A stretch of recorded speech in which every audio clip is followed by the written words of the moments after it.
मोहब्बत के शहर आगरा से हम आपको लाइव दिखा रहे हैं किस तरह की मुहिम है। मेरे साथ टूरिज्म से रिलेटेड कुछ विशेषज्ञ मौजूद हैं जो पर्यटन विशेषज्ञ हैं, पर्यटन में काम करते हैं, सालों से काम कर रहे हैं। इनसे जानेंगे किस तरह की ये मुहिम है पर्यटन को बचाने की और क्या पूरा मामला है। क्या क्या नाम है आपका? अखिलेश दुबे। अखिलेश जी, अपना इंट्रोडक्शन दिए, दर्शकों को बताइए क्या पूरा मामला है, किस तरह से आईटो टूरिज्म को बचाने की जो मुहिम चल रही है ट्विटर पे, फेसबुक पे, सोशल मीडिया पर एक बहुत बड़ी कैंपेन चल रही है, क्या वो पूरा मामला है? मेरा नाम अखिलेश दुबे है। I work for a company called creative travel. So this is the second effort, or I said ITO is, since to so many months, ITO is, doing the efforts to, address to the government and raise the voice for the tourism welfare. So this is another effort of ITO to save the tourism. So I think मेरे को लगता है ये बहुत अच्छी मुहिम है, लेकिन सबसे बड़ी बात है इस आईटो की मुहिम में सबको पार्टिसिपेट करना होगा। पहले भी ट्विटर कैंपेन चले हैं आईटो और काफ़ी ऑर्गेनाइज जो हमारी एसोसिएशन है, लेकिन जो लोग इंडस्ट्री के लोगों का जो पार्टिसिपेशन था वो सेटिस्फैक्ट्री नहीं था। तो ये दोबारा से एक और प्रयास है, बहुत सराहनीय प्रयास है इस आईटो के कैंपेन। क्या नाम है आपका? अनिल। किस तरह की आईटो मुहिम चला रहा है और टूरिज्म को किस तरह बचाना है? देखिए, आईटो जो मुहिम चला रहा है, इससे पहले भी काफ़ी हम लोगों ने आवाज़ अपनी पहुंचाने की कोशिश किया था गवर्नमेंट तक के, लेकिन कोई सुनवाई नहीं हुई। लेकिन अभी दोबारा ये कैंपेन जो शुरू किया है आईटो ने, इसमें हम काफ़ी जितने लोग टूरिज्म इंडस्ट्री जुड़े हुए हैं सभी इसमें लगे हुए हैं कि ज़्यादा से ज़्यादा लोग इस मुहिम में जुड़ें और अपनी आवाज़ को पहुँचा रहे हैं, क्योंकि यहाँ पर हमारी इंडस्ट्री बिल्कुल बर्बाद हो चुकी है। सारे एम्प्लॉय हमारे जॉबलेस हो चुके हैं, खर्चे चलने लोगों के मुश्किल हो रहे हैं। तो हम लोगों की, सभी लोगों की यही अपील है सरकार से कि कम से कम ये टूरिज्म इंडस्ट्री के बारे में सोचे। ये हम लोगों की मुहिम है कि हम लोग गवर्नमेंट से सपोर्ट करें। टूरिज्म के बारे में सोचने के लिए आईटो के साथ आ चुके हैं कुछ विशेषज्ञ टूरिस्ट के। ये बहुत बड़ा एक महत्वपूर्ण मुद्दा है। हजारों लाखों करोड़ों लोगों की नौकरियां गई हैं कोरोना संकट काल की वजह से। कोरोना एक महामारी जो आई इंडिया पूरे देश में जो है, पूरे भारत, पूरी दुनिया में जो आई, तो काफ़ी लोग परेशान हैं। एक शख्स और हैं, वो भी टूरिज्म विशेषज्ञ, काफ़ी सीनियर है। क्या नाम है? महातिम सिंह। किस तरह की मुहिम आप लोग चला रहे हैं टूरिज्म को बचाने के लिए? हमने बहुत एफर्ट्स किए शुरू से ही, जब से कोरोना का संक्रमण शुरू हुआ था। अपने सारे प्लेटफॉर्म से सरकार को हमेशा ज्ञापन दिया, सबको बताया, फाइनेंस मिनिस्ट्री को सबको इन्फॉर्म किया कि ऐसा है जी, हम लोगों के लिए कुछ न कुछ करना चाहिए, क्योंकि ऐसा टूरिज़्म इंडस्ट्री बिल्कुल ज़ीरो टर्नओवर पर पहुंच चुकी है। क्योंकि इसमें सबसे ज़्यादा मोस्ट एडवर्सली अफेक्टेड इंडस्ट्री है तो वो टूरिज़्म इंडस्ट्री है। इसलिए टूरिज़्म पे ध्यान नहीं दिया गया। तो इसमें जो जितने भी करोड़ों लोग हैं, एविएशन से जुड़े हुए, ट्रांसपोर्ट से जुड़े हुए, गाइड्स हैं, ड्राइवर्स हैं, वर्कर्स हैं, स्टाफ हैं, ओनर्स हैं, इनकी आर्थिक स्थिति बहुत चिंताजनक हो जाएगी। लेकिन सरकार की तरफ से कोई ध्यान अभी तक नहीं दिया गया। इसलिए हम लोग अभी पोस्ट कार्ड के मेथड से अडॉप्ट कर रहे हैं, सब तरह से मुहिम चला रहे हैं कि सरकार का ध्यानाकर्षण हो और हमारी समस्याओं की तरफ सरकार ध्यान दे, जिससे कुछ न कुछ हमें रिलीफ मिल सके और हम बच सके। नहीं तो सब कोलैप्स हो जाएंगे और उसके बाद कोई नहीं बचेगा, सुसाइडल स्थिति पहुंच जाएगी। ये बहुत महत्वपूर्ण मुद्दा है। मेरे साथ टूरिज्म के जो विशेषज्ञ हैं, इतना महत्वपूर्ण ये मुद्दा है कि सच में टूरिज्म बर्बाद हो चुका है।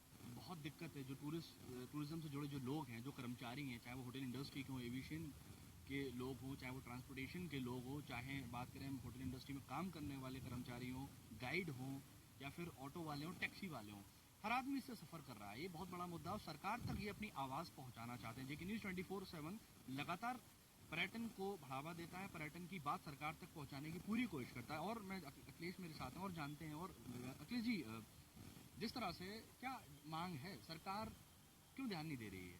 क्या कहा जाए, क्या कहना चाहेंगे सरकार से? हम आपको दिखा रहे हैं, लाइव दिखा रहे हैं। क्या कहना चाहेंगे जिससे पर्यटन इंडस्ट्री बच सके, हजारों लाखों लोगों की नौकरियां बचाई जा सकें? क्या करना चाहिए? कुछ सजेशन ऐसा आपका सरकार के लिए या लोगों के लिए? देखिए, जहाँ तक सजेशंस की बात है, हमारी जो एसोसिएशन है नेशनल लेवल पे बहुत सारे जो सजेशंस जो इस इंडस्ट्री को बचाया जा सकता है वो दिए जा चुके हैं। बस केवल अब सरकार की विल पावर पे सरकार क्यों नहीं ध्यान दे रही है, तो ये कहना बड़ा मुश्किल है। तो सरकार का एटीट्यूड हमारी इंडस्ट्री के लिए ऐसा नेगेटिविटी भरा, नकारात्मक क्यों है, ये तो केवल सरकार ही बताई जा सकती है। लेकिन हम इकोनॉमिक एस्पेक्ट पे जाएं इस इंडस्ट्री के, तो उसमें आपको देखना होगा हमारी इंडस्ट्री इंडियन इकोनॉमी में बहुत अच्छा रोल प्ले करती है। दूसरी तरफ एम्प्लॉयमेंट जनरेशन की बात है. This is only the industry generate the maximum employment and from all walk of life, not from the luxury segment. It employs the people from the root level.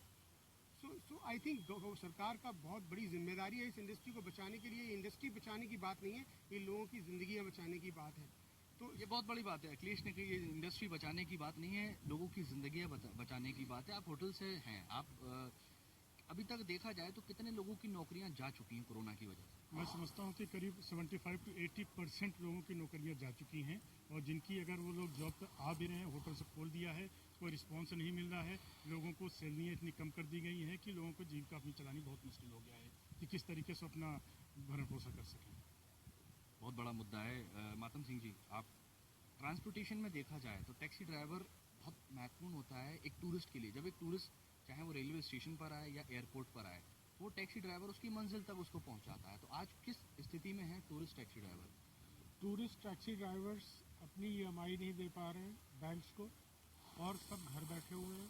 बच्चों की schooling बंद हो गई है, और आप समझ लीजिए वो खाने के लिए मोहताज है. हमारी समझ में ये नहीं आता है कि सरकार जब कोरोना काल में एयर बबल के बहाने चार्टर फ्लाइटें चला सकती है और NRIs को या फॉरेनर्स को इंडिया में ला सकती है, तो वो इस टूरिस्ट को क्यों नहीं ला सकती? टूरिस्ट वीज़ा क्यों नहीं अलाउ कर सकती? ट्रेनें क्यों बंद पड़ी हुई हैं? वंदे भारत के चक्कर में आपने सारी ट्रेनें चला दी जब मजदूर स्टैंडर्ड हो गए थे. तो उसको रेगुलराइज करने में क्या समस्या है आपको? अभी आप पहले कह रहे थे हमारे पास मेडिकल किट नहीं है, PP किट नहीं है, मेडिकल फैसिलिटीज़ नहीं है. में भारत सरकार ने कोई व्यवस्था नहीं किया कि अब कम से कम हम एक दूसरे को कोई बीमार पड़े, कोरोना काल से प्रॉब्लम हो, तो उसका ट्रीटमेंट कर सके. ये शर्म की बात है, और कोरोना के बहाने इकोनॉमी को थ्रैश करने की कोशिश है. ये बहुत बड़ा मुद्दा है. आप अखिलेश कुछ कहना चाह रहे हैं क्या? ऐड करना चाहूँगा. क्या है? सिंह साहब ने जो बात बोला, जो चार्टर की बात की सिंह साहब ने, तो अभी रिसेंटली ट्वी ने गोवा में 7 चार्टर ऑपरेट करने के लिए परमिशन अप्लाई किया था इंडियन गवर्नमेंट को, जो हमारी सरकार ने डिनाई कर दिया, जिससे एक उम्मीद बनी थी कि शायद चार्टर ऑपरेशन शुरू होगा तो कुछ रिवाइवल शुरू होगा, लोगों में कॉन्फिडेंस. लेकिन ये भी तो है कि गवर्नमेंट प्लानिंग कर रही है. कोरोना भी चल रहा है, कोरोना भी खत्म नहीं हुआ है. कहीं ना कहीं गवर्नमेंट भी ये सोच रही है कि लोग ज़्यादा से ज़्यादा बचाए जा सकें. और अब देखा जाए तो एक तरह से रेशियो भी कोरोना का धीरे धीरे जो मृत्यु दर है वो कम होती जा रही है. ये भी हो सकता है गवर्नमेंट की प्लानिंग. गवर्नमेंट की प्लानिंग बिल्कुल अच्छी है. जो भी I don't know to comment on government, but जो ग्राउंड पे जो रियलिटी है, आप जीवन बचाने से काम नहीं चलेगा. जीवन जीने के जो रोजगार है, जो लिवलीहुड है, उसे बचाना पड़ेगा. वो भी बहुत जो महत्व. बहुत जरूरी है. आप जीवन बचा लेंगे, उसके जीवन जीने का रोजगार और उसके साधन छिन जाएंगे, वो कैसे जिएगा? तो सबसे बड़ी बात ये जो उम्मीद जगी थी, इससे जो ट्रैवल डिजायर थी, वो इंटरनेशनल लेवल पर पता चलता है कि जो अभी चार्टर ऑपरेशंस के लिए UK से परमिशन के लिए अप्लाई किया था इंडियन गवर्नमेंट को, इंडियन गवर्नमेंट ने कोरोना का नाम लेके वो परमिशन नहीं दी गई गोवा के लिए. गोवा में ऑलरेडी टूरिज्म ओपन है. तो हम लोग टेस्ट टू ट्रैवल जो ग्लोबल कैंपेन चला हुआ है, बाकी जो सारे देश खुलते जा रहे हैं, वो टेस्ट टू ट्रैवल है. तो आपकी सरकार से क्या डिमांड है? ये कि जल्द से जल्द सारी चीज़ें खोली जाएं और धीरे धीरे टूरिज्म को बढ़ावा मिले. कोई सब्सिडी भी चाहते हैं आप टूरिज्म के लिए सरकार? सब्सिडी सेकेंडरी इशू है. हम चाहते हैं just open up, safe tourism open up. आप सारे SOP प्रोटोकॉल और उसके प्रोटोकॉल साथ फॉलो करने के साथ साथ आप इंटरनेशनल बॉर्डर्स को खोलो, शेड्यूल फ्लाइट्स को खोलो. आप टेस्ट टू ट्रैवल, बाकी देशों में चल रहा है एयरपोर्ट पे टेस्टिंग की फैसिलिटीज, वो क्यों नहीं की जा सकती है? बहुत बड़ी जो मेन जो डिमांड है, वो मेन डिमांड बस यही है कि जल्द से जल्द टूरिस्टों को टूरिज्म को प्रॉपर कोरोना प्रोटोकॉल के साथ खोला जाए, ट्रेनें चलाई जाएं, फ्लाइट्स चलाई जाएं जल्द से जल्द, जिसकी वजह से लोग अपनी रोजी जीविका चला सकें. ये बहुत बड़ा मुद्दा है, सरकार को सोचना होगा इसके लिए. हम हर बात सरकार तक पहुंचाते हैं. मैं कैमरामैन से कहूँगा कि आपको पहले एक बार मोहब्बत का शहर का दीदार करवाऊँ. देखिए कितना खूबसूरत ये मोहब्बत का शहर है. पूरा शहर यहाँ से दिखता है. बहुत ऊंचाई पर हम लोग मौजूद हैं. सामने ताज महल भी मेरे मौजूद है. तो बहुत ही खूबसूरत ये शहर है.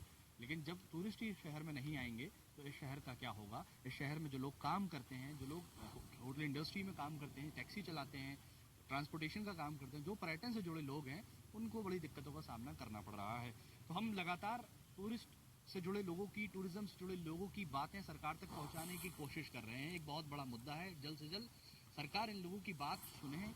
सुनने के बाद पर्यटन मिनिस्टर कुछ टूरिज्म के लिए भी सोचें। टूरिज्म बहुत इंपॉर्टेंट हिस्सा है भारत के लिए, भारत की संस्कृति के लिए बहुत ज़रूरी है। हजारों लाखों करोड़ों लोग इससे रोजगार हो रहे हैं, तो सरकार को कोई ना कोई जल्द से जल्द फैसला लेना होगा। जेके न्यूज़ 24/7 के लिए आगरा से इकबाल खान की विशेष रिपोर्ट।